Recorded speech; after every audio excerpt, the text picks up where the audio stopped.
just how they're managing to get that many views and comments. I must be doing something wrong, because otherwise I'd be getting the same engagement. Sorry, microphone. The question I get all the time.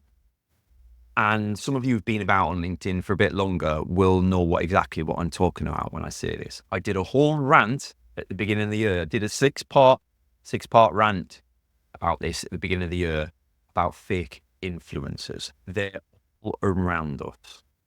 I had a message late last night from a good friend of mine who had spent the last hour looking at videos from a guy who claims to be able to help other people do videos just like him.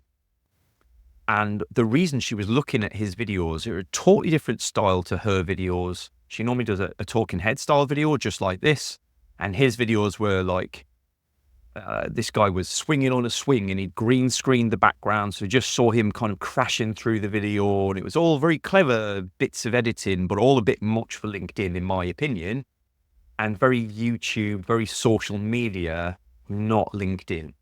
Now, I get what the guy's trying to do. He's trying to be different. He's trying to promote businesses who maybe have a bit more of a fresh perspective and they want to be noticed for being a bit different to use him.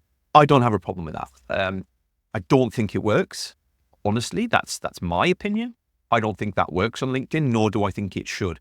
LinkedIn is LinkedIn. YouTube is YouTube. Make content for where your clients are at.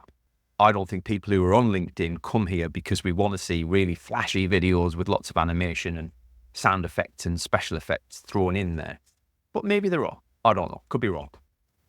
But what really wound me up was that the reason my friend had been looking at these posts was because this guy was posting, and within a couple of hours, his videos were getting hundreds of comments and hundreds of views. Now, this is a huge bugbear for me, massive bugbear. And I'm going to, again, shout out to Daniel Hall, who spends a lot of his time spotting people who are doing this. If you search the hashtag SpotApod, all one word, SpotApod, in LinkedIn, you'll find Daniel and you'll find his work. What Daniel does is he joins what's called pods. And a pod is a group of business owners or individuals who come together to comment automatedly or manually on each other's posts to trick the algorithm into thinking they're more important than they are to go viral. And these influencers do this on a regular basis. Every single post they do gets hundreds of views within minutes, hundreds of likes within minutes, hundreds of comments within minutes. Unfortunately for the rest of us, that creates a really false expectation from many clients because they too want to get that level of success. And as my friend pointed out, I feel like I'm a failure. My videos aren't getting those sorts of levels of success. Maybe I should try something different. Newsflash, it's fake. Look at those people in the profile comments. Look at their job titles. Guarantee you 90% of them, if not more, have a same or similar job title as the person who's commenting because they're working together in collaboration. It's not his ideal clients, not his friends. And yes, sometimes these pods, they do have actual manual written comments. So people will get a notification, they'll go to that post, they'll write a comment in manually, which might seem really relevant to the post, and they get a credit back for that. So the other people will have to come and comment on theirs, right? And it's a way of buying extra publicity. The more you comment, the more publicity you get. Therefore, it's good to comment. But it's fake, it's bought, it's not organic, and it's not helping you in any way, shape or form. All that's happening is the people who I'm in direct competition with are commenting on my posts. So if they're good and they've got good clients, then yeah, their clients are going to see it. If they've got good clients, why are they using a pod? Is my answer, right? So just doesn't work. And there are some ridiculously high-profile influencers who I've followed, wrongly believing that they were real experts and were doing tremendously well until I started to dig a bit deeper and understand it all. Now, I'm not saying everybody's in that boat because there are some people who do this, some people who are really polarizing, engaging, and usually they're a celebrity that can create that sort of level of engagement.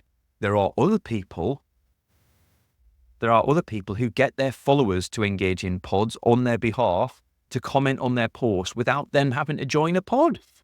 There's lots of layers to this. My point is, don't be fooled by these huge numbers. They're vanity metrics. They mean nothing. And if you look at the job titles, you'll see that they're largely irrelevant. To this date, I have never had somebody who's become a customer comment, engage, or like any of my posts before they become a client. Best case scenario, they might have done it once or twice afterwards. That's it.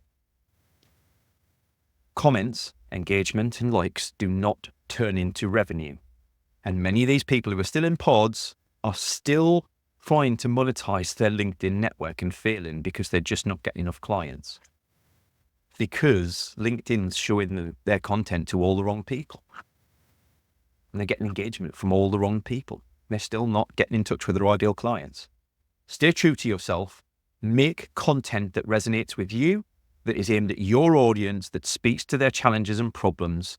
Let the algorithm do its thing and stop worrying about the numbers. If you want to look at the metric, dig a bit deeper, click on your post, look to view analytics, drill down and go to the demographics button. There you'll find the job titles and company sizes of the people that are viewing your content. And if that's in your target persona, keep doing what you're doing. You'll get there. If it's not, then you need to think about changing things up slowly. Don't change too much and do it over time. See you next week on Content Classroom.